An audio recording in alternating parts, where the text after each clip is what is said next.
Welcome back to the channel. ये हमारी computer graphics की यूनिट फर्स्ट का लेक्चर 6 है। शुरू करते हैं आज की वीडियो। आज हम पढ़ेंगे mid point circle generation algorithm. Last video में हमने सर्कल जनरेशन एल्गोरिदम की एक एल्गोरिदम पढ़ी थी जो नॉर्मल एल्गोरिदम होती है 8 वे। ठीक है, उसका लिंक मैं डिस्क्रिप्शन में डाल दूंगी। एक और एल्गोरिदम हमारी रहती है ब्रेसनहेम, उसको कमिंग वीडियो में हम देखेंगे। तो शुरू करते हैं आज की वीडियो। तो सबसे पहले देखते हैं मिड पॉइंट सर्कल एल्गोरिदम क्या होती है। ठीक है, the mid point circle drawing algorithm is an algorithm used to determine, किस लिए यूज करते हैं हम, to determine the points needed for rasterizing a circle. ठीक है, किसी भी सर्कल के ऊपर पॉइंट्स बनाने, मतलब पॉइंट से हमारा एक सर्कल बनेगा तो हमने वो पॉइंट्स निकालने हैं। यूजिंग मिड पॉइंट, कोई मिड पॉइंट हम चूज कर लेंगे, उसकी हेल्प से हम बाकी के पॉइंट्स निकाल लेंगे। We use mid point algorithm to calculate all the parameter points of the circle in the first octant. ठीक है, एक ऑक्टेंट का हम पॉइंट निकाल लेंगे और फिर उसके मिरर पॉइंट्स से, जैसे 8 वे के अंदर हमने करा था, फिर हम बाकी के पॉइंट्स निकाल लेंगे। ठीक है, मिड पॉइंट सर्कल एल्गोरिदम से हमारा सिर्फ एक पॉइंट आएगा। ठीक, उसके बाद हमने कॉन्सेप्ट लगाना है 8 वे एल्गोरिदम का। उसके लिए आप मेरा लेक्चर 5th रेफर कर सकते हो, मैं उसका लिंक डाल दूंगी। ठीक है, हम सिर्फ इसमें एक पॉइंट निकाल लेंगे, उसके बाद उसके मिरर पॉइंट्स हम कैसे निकालते हैं वो मैंने सिखाया था, तो वहां से आप देख लेना। So this will work because the circle is symmetric about its centre, मतलब सारे पॉइंट्स एक जैसे ही होते हैं, माइनस प्लस और एक्स वाई की वैल्यूज डिफरेंस होती हैं बस। तो इसकी एल्गोरिदम देखते हैं। सबसे पहले इसका डायग्राम देखते हैं। जैसे सपोज मेरे पास ये सर्कल है, ठीक है, ये पॉइंट, ये वाला पॉइंट है, ये पॉइंट क्या है, एक्स के वाई के, मतलब मेरा सर्कल कैसे होगा, ऐसे सर्कल होगा। और ये सर्कल में सिर्फ एक ऑक्टेंट है इतना, ये एक पॉइंट है जिस पॉइंट का नाम है एक्स के कोमा वाई के। ठीक है, इतना डिस्टेंस है मेरा m, यहाँ का पॉइंट है मेरा एक्स के +1 और वाई के, और नीचे मेरा y नेगेटिव है, y के -1। ये हम आगे देखेंगे कि इनका मतलब क्या है, E और SC का, मतलब इस पॉइंट का और इस पॉइंट का।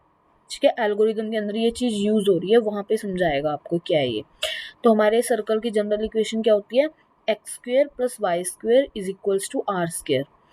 जब 0 वैल्यूज होंगी तब हमने ये यूज करनी है। ठीक है, जब हमारे पास x की वैल्यू कुछ समथिंग होगी, 0 नहीं होगी, तब हम ये यूज करेंगे, मतलब कि माइनस इधर, आर स्केयर इधर आ जाएगा। बात तो एक ही है वैसे, बट बस ये यही लिखा हुआ है कि जनरल इक्वेशन हमारी ये होती है।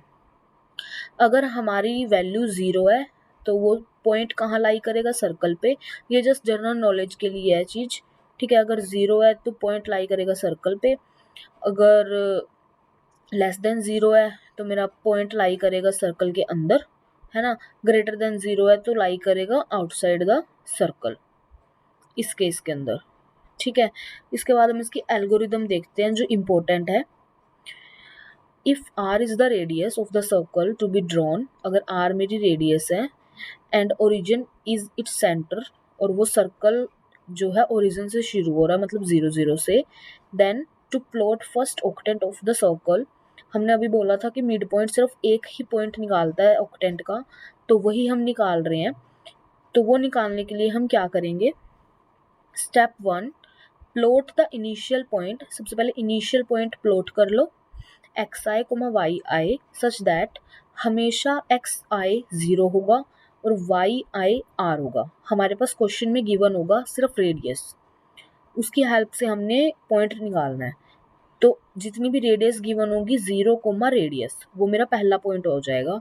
उस पॉइंट से मुझे बाकी के पॉइंट्स निकालने हैं। स्टेप सेकंड मेरा होगा इनिशियल डिसीजन पैरामीटर।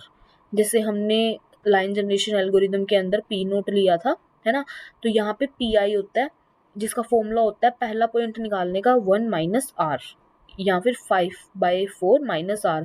वैसे हम यही यूज करते हैं, 1 - r। ठीक है, तो सबसे पहले मैंने क्या करा, रेडियस की हेल्प से पहला पॉइंट निकाल लिया 0, r।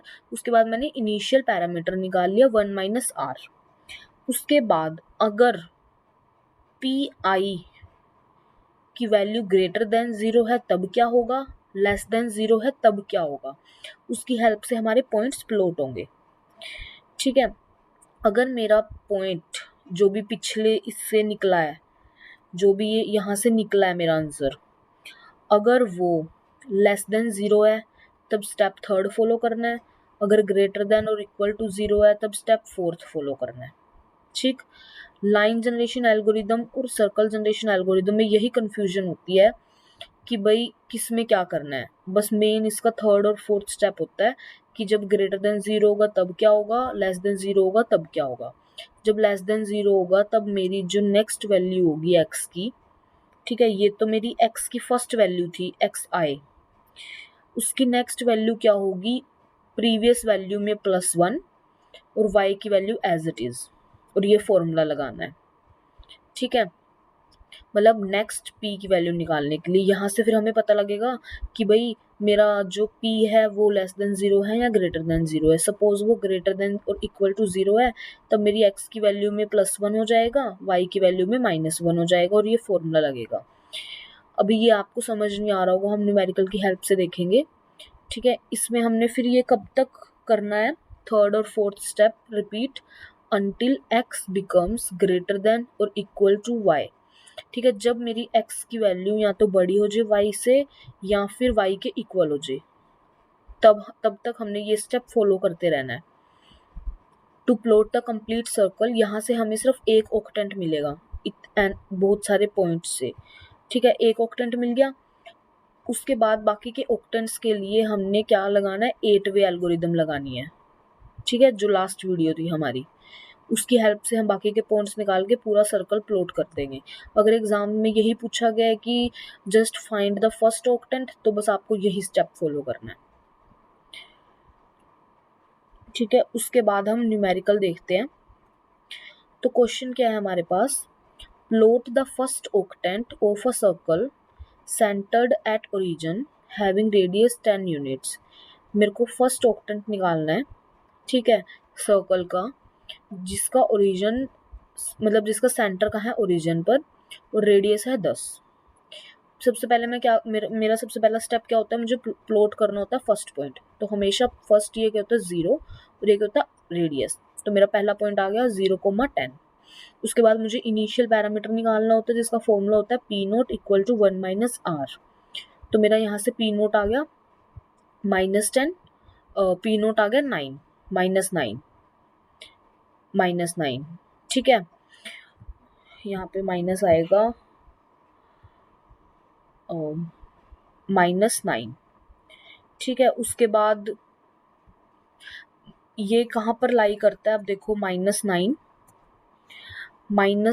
इस वाले पॉइंट में आएगा कि P0 मेरा लेस देन 0 है। ठीक है, तो मैंने यहाँ क्या लिखा, P0 लेस देन 0। इसका ये मेरी वैल्यू लेस देन 0 है, तो ये क्या होगा, ये स्टेप थर्ड के अंदर जाएगा। स्टेप थर्ड के अंदर जाने का मतलब क्या है कि मुझे अब ये वाले स्टेप्स फॉलो करके नेक्स्ट पॉइंट्स निकालने हैं। तो ये कैसे होंगे, देखो वो मेरा किस में गया था, स्टेप थर्ड के अंदर, है ना। तो स्टेप थर्ड क्या कहता है कि नेक्स्ट पी की वैल्यू क्या होगी जिसके लिए आपको ये फॉर्मूला यूज करना है। तो सबसे पहले कुछ नहीं करना, एज इट इज ये फॉर्मूला लिख लेना है।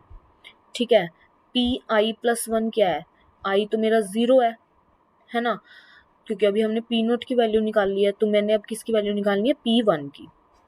Pi क्या है, 0 मीन्स i की वैल्यू 0 है। सबसे पहले i की वैल्यू 0 पुट कर दो, मेरे पास ये इक्वेशन आ गई। P0 की वैल्यू मुझे पता है, अभी मैंने इनिशियल पैरामीटर निकाला -9 +2। सबसे पहले x0 क्या है 0, y0 क्या है रेडियस मतलब 10, है ना। तो मेरे पास क्या आंसर आ गया, -6। इसको अभी लिखे रहने दो, मुझे पॉइंट्स प्लॉट करने हैं, है ना। तो ये क्या था, स्टेप थर्ड में कहता है, स्टेप थर्ड क्या कहता है कि पॉइंट ये वाले होंगे। पॉइंट क्या होंगे, x में तो इंक्रीमेंट कर दो जी। तो मैंने x में इंक्रीमेंट कर दिया, पहले x 0 था, यहाँ इंक्रीमेंट करके लिख दिया 1। और y को लिख दो एज इट इज। तो y मेरा 10 था, तो मैंने y को लिख दिया एज इट इज। मेरा पॉइंट आ गया 1,10। ये यहीं छोड़ दो। अब बात आती है -6 की। -6 मतलब P1 अगर नेगेटिव है तो वो जाएगा स्टेप थर्ड के अंदर। ये मैं किस लिए नोटिस कर रही हूँ, नेक्स्ट P की वैल्यू के लिए। नेक्स्ट x2 y2 निकालने के लिए। ठीक है, सबसे पहले क्या करा, पी नोट देखा कि भाई वो तो मेरा स्टेप थर्ड में जा रहा था, तो मैंने पी आई प्लस 1 निकाल लिया और मैंने पॉइंट्स प्लॉट कर दिए। पॉइंट्स आगे 1,10, पॉइंट आगे, इसका कोई रोल नहीं है अब आगे। अब रोल है इसका, मेरा P1 कितना आया, P1 आया negative, negative value comes under step third.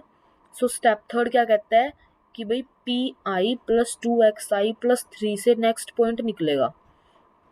ठीक है, तो मैंने क्या करा, P2, आई मेरा 1 है ना, आई मेरा 1 है, तो P2 प्लस P1, जहाँ जहाँ आई है वहाँ वहाँ 1 पुट कर दो, ये इक्वेशन आ गई। फिर P1 की वैल्यू पिछले क्वेश्चन से लिख लो, -6 प्लस 2 x1, ये रहा, x1 कितना था पीछे मेरा 1, तो 1, यहाँ से मेरा आंसर आ गया -1। -1 छोड़ दो, -1 नहीं देखना अभी, अभी हमारा ये वाला स्टेप चल रहा है। ये वाला स्टेप क्या कह रहा था, ये स्टेप थर्ड था ना, स्टेप थर्ड क्या कहता है, x में तो जी एक इंक्रीमेंट कर दो, y एज इट इज रहने दो।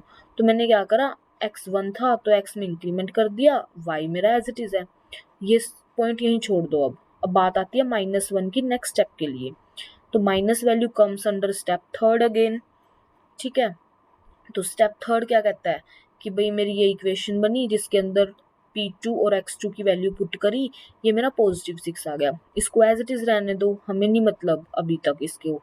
तो मेरे को पॉइंट्स प्लॉट करने हैं, पॉइंट्स कैसे प्लॉट होंगे अगर वो स्टेप थर्ड के अंदर है, x में तो इंक्रीमेंट होगा, x मेरा पीछे 2 था, यहाँ आ गया 3, y एज इट इज रहेगा, तो y एज इट इज है, मैंने कुछ नहीं छेड़ा इसको, ना नेगेटिव करा ना पॉजिटिव करा, तो y मेरा 10 है। फिर ये 6 प्लस का आया था, प्लस की value comes under step fourth.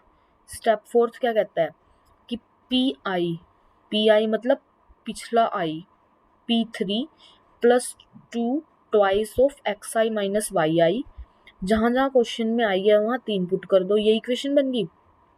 x3 y3 की वैल्यू यहाँ से उठा लो और P3 की वैल्यू ये रही, तो मेरा आंसर कितना आ गया, -3।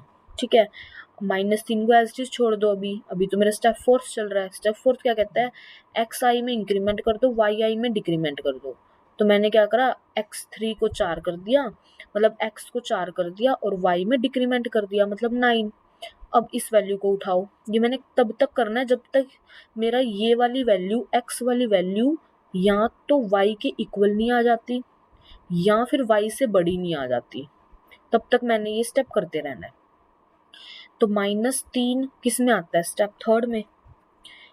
ठीक है, स्टेप थर्ड क्या कहता है, ये वाली इक्वेशन उठाओ, वैल्यूज पुट करो और x में इंक्रीमेंट कर दो, y एज इट इज रहने दो। तो x पीछे मेरा 4 था, 5 आ गया, y 9 ही था तो 9 ही है। ठीक है, यहाँ से मेरा क्या पता लगा कि अगला step comes under step fourth. तो स्टेप फोर्थ क्या कहता है, ये वाली इक्वेशन है ना, इस इक्वेशन के अकॉर्डिंग मेरा आंसर आ गया 5।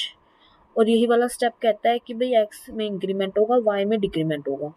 x इंक्रीमेंट करा तो 5 की जगह 6 और 9 की जगह 8, मतलब डिक्रीमेंट। ठीक है, फिर ये +5 क्या कहता है कि ये तो पॉजिटिव वैल्यू है, तो मतलब स्टेप फोर्थ में जाएगी। स्टेप फोर्थ क्या कहता है कि P I plus twice of this plus 5, इस इक्वेशन से मेरा आंसर आ गया 6। ठीक है, अभी छोड़ दो इस 6 को, अभी मेरा स्टेप फोर्थ चल रहा है। स्टेप फोर्थ क्या कहता है, x में इंक्रीमेंट, y में डिक्रीमेंट। x में जब इंक्रीमेंट करा 7 हो गया, 8 में जब डिक्रीमेंट करा 7 हो गया, तो ये मेरी वैल्यू इक्वल आ गई। अब आगे मुझे कुछ नहीं करना इस 6 का, ये एज इट इज मैंने यहाँ पे छोड़ दिया। उसके बाद मैंने पॉइंट्स देखे कि भी मेरे कौन कौन से बने, 0 10, 1 10, 2 10, 3 10, 4 9, 5 9, 6 8, 7 7। ठीक है, मैंने एक प्लॉट करा, पिक्सल है ये, मेरे छोटे छोटे छोटे पिक्सल है, पता सर्कल मेरा ऐसे बनेगा गोल। ये सिर्फ मेरा एक ऑक्टेंट है, एक ऑक्टेंट ही उन्होंने कहा है क्वेश्चन में निकालने को। तो मैंने यहाँ पर ये मेरे पॉइंट्स प्लॉट कर दिए। पॉइंट्स आपको पता ही है कैसे प्लॉट करते हैं, 0 10 कैसे प्लॉट होगा, x की वैल्यू 0 और y की 10, तो ये पिक्सल प्लॉट हो गया। ऐसे 1 10 2 10 ऐसे करके हमने सारे पॉइंट्स प्लॉट कर दिए। अगर वो कहता क्वेश्चन में कि फुल सर्कल बनाओ, तो इन पॉइंट्स की हेल्प से, लाइक एक पॉइंट मैंने ये उठाया 0 10, इसके आगे 8 पॉइंट बनेंगे, मतलब 7 पॉइंट्स बनेंगे, इसके भी 7, इसके भी 7, ऐसे करके मेरा पूरा सर्कल ड्रॉ हो जाएगा। ठीक है। तो बट हमें इसमें अभी सिर्फ वैसे फर्स्ट ऑक्टेंट ही आता है, फुल नहीं मांगते वो। फुल के लिए वो अलग से क्वेश्चन आता है 8 वे का, जो हमारी फर्स्ट एल्गोरिदम थी इसकी। तो इसमें इतना ही है। ठीक है, एक बार मैं फिर भी आपको दोबारा ओवरव्यू दे देती हूँ।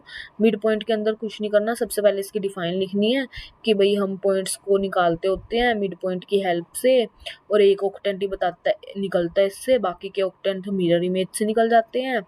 और ये इसका डायग्राम होता है, ये जनरल इक्वेशन होती है इसकी। ठीक है, एल्गोरिदम में ये होता है कि भाई पहले हमने फर्स्ट पॉइंट इनिशियल पॉइंट निकालना है, फिर मैंने इनिशियल डिसीजन पैरामीटर निकालना है, जिसकी हेल्प से मुझे ये पता लगता रहेगा कि भाई वो ग्रेटर देन 0 है, लेस देन 0 है। लेस देन 0 है तो ये करो, ग्रेटर देन 0 है तो ये करो। कब तक करो? जब तक x या तो y के इक्वल नहीं आ जाता या ग्रेटर देन y नहीं आ जाता। ठीक है, और फिर मुझे क्वेश्चन के हिसाब से करते रहना है। सबसे पहले मैंने पी नोट निकाल लेना है, देखना है कि भाई वो कौन से स्टेप में है। अगर इस स्टेप में है, नेगेटिव वैल्यू है, तो मुझे ये वाला स्टेप फॉलो करके पॉइंट प्लॉट करने हैं। अगर वो पॉजिटिव है तो ये स्टेप फॉलो करके पॉइंट प्लॉट करने हैं। ठीक है, और जो हम आगे ब्रेसेनहेम करेंगे ना सर्कल ड्राइंग का, उसमें ये कंफ्यूजन होती है। जैसे इसमें तो हम क्या कर रहे हैं कि पहले इक्वेशन लिख रहे हैं, उसी हिसाब से पॉइंट प्लॉट कर रहे हैं। ठीक है, लेकिन जब हमने लाइन जनरेशन एल्गोरिदम करी थी ना, पॉइंट अगले के हिसाब से लिखते होते थे हम। ठीक है, तो कंफ्यूज नहीं होना, दोनों कॉन्सेप्ट अलग है। मैं लिंक डाल दूंगी पूरी प्लेलिस्ट का, आप फिर भी रेफर कर लेना लाइन जनरेशन की ब्रेसेनहेम की वीडियो। उसमें कुछ नहीं था, कंफ्यूज नहीं होना कि पहले हम पॉइंट्स प्लॉट कर रहे थे, मतलब पहले इक्वेशन देख रहे थे। जैसे ये -6 आया ना, तो हम तो इस -6 को इस क्वेश्चन में छोड़ रहे हैं। हम पहले ऊपर वाली वैल्यू देख रहे हैं। ये फॉर्मूला अगर मेरा स्टेप थर्ड का है ना, तो पॉइंट भी स्टेप थर्ड के ही प्लॉट होंगे। बट उसमें क्या होता था कि स्टेप फोर्थ के, मतलब जैसे ये नेगेटिव इस वैल्यू पे पॉइंट डिपेंड करते थे हमारे, और फॉर्मूला किसी और पॉइंट का होता था। बट इसमें सब कुछ एक ही है। अगर ये वैल्यू मेरी स्टेप थर्ड में गई है ना, तो फॉर्मूला भी स्टेप थर्ड का ही लगेगा, पॉइंट भी स्टेप थर्ड के ही प्लॉट होंगे।